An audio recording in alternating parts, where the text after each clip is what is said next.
What is up, guys? Welcome back. We're now jumping straight into Ganzi going up against Huck here. First map is going to be ESV Cloud Kingdom, one of the newest maps here in the MLG map pool. So I'm super excited to see really how these players deal with this map. It is over in the GSL, so they are playing it quite frequently, but I've not gotten a chance to really see too many games on it myself. Well, I mean, fortunately, it's also on the ladder, so we've seen lots of people playing quite a bit on this map. And now to get our players introduced, over here in the upper right-hand corner of the map, warping in is the red Protoss representing Team Evil Geniuses. We've got Huck. And his opponent as the blue Terran landing in down here in the lower left-hand corner. We've got Ganzi, who apparently loves MLG. Heart. So we'll see here. I guess Huck not responding that well, or at least it's responding that way, I should say.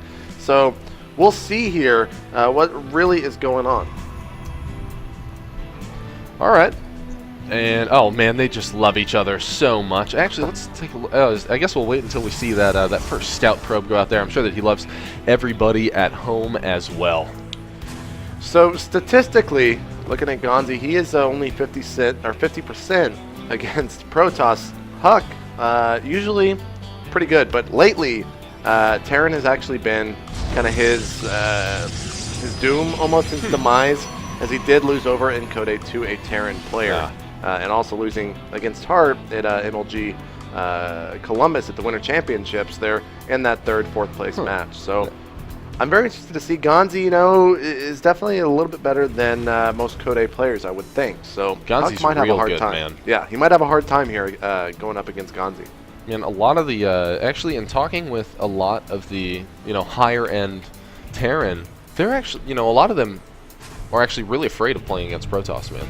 Yeah. Because you see just so many games where a Terran player will wipe out the Protoss army just about after he's pushed out across the map. But by the time that he's able to get across the map, there's just a couple Colossus in play. And even though the Terran player has like a 40 supply lead, he's just not able to push through. Right. One of the things actually that a lot of Terrans have been doing lately, especially over in Korea, is they will be going for the CC first here, the drone, or excuse me, the probe, trying to put a stop to that, but the Marines coming out here in just a second. So after the CC goes down, they'll be adding on 3 racks and just pumping out a huge amount of Marines. And once they get about 10 or so, they push out across the map. And if their opponent opened up with anything like a sentry, it can just deal so much damage. If it's out on the map and out in the open, it is not good whatsoever, especially for those Protoss that go for that Nexus first. Oh, and of course that's exactly likely, potentially, we're going to see how going for it. Although we do have his first Stalker started as well. He's also got that Warp Gate research started up, and he is going to be chrono boosting out that first Stalker so that he can get out and get that so useful map control, because Huck just loves staying active with his units. Now, there are some Protoss that actually like playing mind games, so he's going to throw down the Nexus. That SCV did not die though, so sometimes they will cancel it. And oh man, and there it is. It's absolutely going to go down there. Yeah, so will he actually let this finish, or is he going to cancel and throw down 3 gates? Looks like he will just let it finish at the moment. That would be a little too crazy. I mean, it's although actually, Huck does some crazy stuff. Yeah, it's super common. Here's a forward pylon going down. Or not a forward pylon, but at least in his base, so he might just try to hide some tech here on the edge. And for Ganzi, well, I certainly hope he does. He just threw down that second assimilator. Yeah. So we only see 1 rack being added on here. Needs to get that bunker out, of course, to deal with any stalkers. The stalker, of course, right down the ramp. It did take some damage from these Marines here at the top of the ramp. So, this is just looking like a very standard PvP. And he's actually going to go up to 3 gates. And there he is, adding them on in the back of his base. He's not too worried about pylon redundancy in any of these cases. As we can see, he actually only has a single pylon powering any of his groups of units so far. Maybe that can come back and hurt him if we see Ganzi stay pretty active with drops. We have that factory being added on, as well as 2 reactors up here in Ganzi's base. So he's going to be able to pump out just so many Marines. Yeah, and what this might mean is he's going to go for a very early drop with these Marines here from the racks. If he throws down a starport right after, that is definitely what we'll be seeing. Huck still not getting any tech just yet, and he is only on 2 gas at the moment, so I figured we might be seeing at least a robotic facility here pretty soon. Might go for a 3-gate timing though, with a bunch of Marines if we see that being warped in, and he might actually do that as the pylon is being thrown down here all the way in the south of the map. I actually think that back down at Ganzi's main, yep, taking down that neutral supply depot, but he has added on a tech lab. Oh, wow. Onto his factory there, and there he is getting siege mode, as well as building a tank. And you see Huck actually moving across the map with this very heavy sentry play. With only one bunker down, you can obviously use 3 force fields and block out any of those SCVs. And Ganzi is kind of privy to what's going on, so he's going to move forward and take out this pylon and chase away this stalker. But he's got to be careful, because if these sentries can get in here, they can deal a lot of damage to these Marines. Oh man, and actually that is a lot of sentries out there. If he was able to cut off those Marines, he could have been in a fantastic position. Now, of course, we've got Huck adding on his robo back at home, as well as 3 pylons, so that maybe in this situation, Ganzi thinks that he's pretty safe. But of course, Huck, as always, loves to just continue with his aggression past when others may have just given up. Yeah, you can actually see him hiding. Oh, wow. This is actually really nice. He's starting to bait out all of those Marines, and if he's able to keep them out of position and move up with all of these sentries, this could spell doom for Ganzi. Now he has that one Marine out there on the ramp, but Ganzi just doesn't see it. Now Huck's getting in there. He is absolutely going to get those off, and only a couple of the Marines are able to get through, but he takes down a large chunk of them. But now the tanks are in position. Siege mode has finished up, and Huck, ouch, losing a large chunk of that sentry first. Oh, man. Yeah, well, that siege tank on the river there did not do whatsoever. Yeah. No good for Huck whatsoever, as the sentries just fell.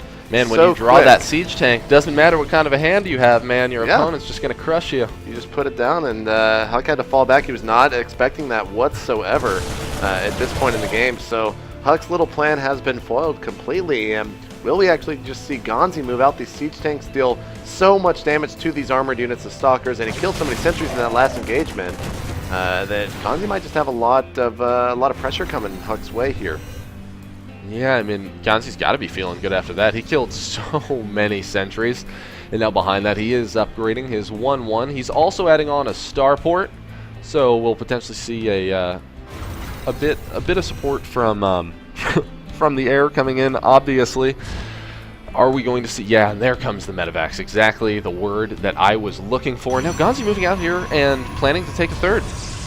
Now, one of the big things here that Huck really has to do against tanks is get up very quick Colossus with the extended thermal lance. Getting that range is just so important against tanks, and there we see it actually being upgraded very quickly, as usual, because with that you can actually really lay waste to the siege tank positioning that a Terrans could have. But right now we actually just see Ganzi taking a third. And Ganzi's still staying active with some of his Marines and tanks, doing a pretty great job out there with that. Now Huck, of course, not one to be deterred, staying out there with a few of his stalkers as well, continuing to push across. He does have an observer out in play, and he's got to have a hunch that that third is being expanded to, especially after his pylon was taken down. There he is getting that oh-so-useful information. No, but he sees that relatively massive army, so his stalkers just can't really do much about it. So we have, at the moment, only one medevac out. That is not going to be a good number to go out with here for Ganzi. So he needs to at least wait for, I guess, 1 or possibly 2 more. Did he just, yeah, so he switched the starport over a little bit late to that reactor. Meanwhile, we see Huck does have his third base up and fully operational. Here's a drop for Ganzi actually going down in the main. He's got to see that lone pylon, man. He's absolutely going to be able to turn around and start dealing some damage over there. Oh, wow. Going for a drop in 2 different places at once. That's the warp. It happens at the top, although Huck is prepared. Only one of those zealots goes down in the main. I think about like 1 probe maybe also. Oh, wow. One of those sentries went down from that assault, so this has totally been worth it for Ganzi. Yeah. Nice little drop there to keep your opponent kind of contained in your base while you are getting your medevacs out. And really, he's actually doing a tech switch over here to a huge Marauder Marine play, as he already has stem up. I'm not sure why he has combat shield queued up there. You do have a unused tech lab over here, Ganzi, but regardless, it will be done in due time. There he goes, actually. No, not canceling. Getting the concussive shell out first. So these 3 stalkers are keeping map control at the moment for Huck. But I would think in just a little bit he's going to go for a push here with these Colossus. Yeah, and Huck's going to have a lot of units out, although Ganzi, of course, he's already going to be prepared, right? He's quickly tallying up that Viking count. We've got 2 on the way. And there he is also getting out to take back that map control. The stalker's going to be unable to escape. And really, every unit here is going to matter for Huck. He can't be caught out of position either, because Ganzi absolutely has the army advantage too. Yeah, the big thing is that once a Protoss player gets on 4 base against a Terran player in this situation, it is just so unbelievably hard to stop him. So I do suspect Ganzi will be pushing across the map here in just a little bit. And we can actually see that there are a total of 6 gateways coming in here for Huck. So even on 3 base, it gets a little bit crazy as you can actually support this many gateways. Yeah, that's a lot of gateways. Now, he's not going to be able to support it for that long, right? Really, we're going to see him be able to do just a couple of rounds, and then it'll pretty much stop after that. We even see, of course, that Zealot speed's very close to being finished here, and that's probably exactly what he's going to use all those gateways for. It's just a huge influx of Zealots into his army, and at the moment, you can see Ganzi going cross-map with his entire force, as he really needs to be careful here. Oh, wow. But he's also, right now, he's looking pretty strong. You know, Huck's forces are kind of split, but he knows what's going on. He knows exactly the attack path that his opponent's taken. Although Huck's gateways have just finished up, which means he's going to have all those warp gates in, so he will absolutely be able to respond to this. He has, what was it? Was that 11? 11 warp gates out? Yeah, he's got a huge amount back here at home. Yeah, so many units that he's just able to warp in, and now we have a couple of those Zealots getting in back there. Now, Huck just doesn't have the supply nodes to support this, and ouch! We see his Colossus are caught out of position, being taken down. Now Ganzi's going to be able to push through, likely for the win, as long as he does not butcher this too badly. Really, Ganzi just was in such a fortunate position with where all of those Colossus happen to be at the beginning of the battle. Now we see Huck doing his best to try to clean this up. Those tanks are in great position. We see additional reinforcements coming in for Ganzi. Oh man, it's looking like Huck could be able to push this back. That Immortal is doing massive work here, but really the Protoss units are just starting to fall left and right. And that's actually one of the problems that having those tanks in the army for Ganzi really starts to come out. But oh, he's actually moving forward with a bunch of units across map, and it looks like the forces have been taken out there for Huck, 87 to 140. But having those tanks means that you either have to sacrifice them or just stand next to them. And it looks like Huck actually getting a lot of those medevacs. The feedbacks are going to just be very good to do, but it's not going to matter much, as good game says Huck. And Ganzi taking him out there in that first match, and to be honest, that's kind of what I expected in these two matchups. Huck's PVT rather, has really just not been that strong as of late. Well, it was just, I mean, it was rough for Huck. He had the units necessary to stop that. He just had all of his gateways finish up. The drop in the back, I think, distracted him a little more than it should have, because he had the 2 Colossus out there, and unfortunately lost both of them before the engagement happened. If those had been there, really, Huck only barely wasn't able to stop that push.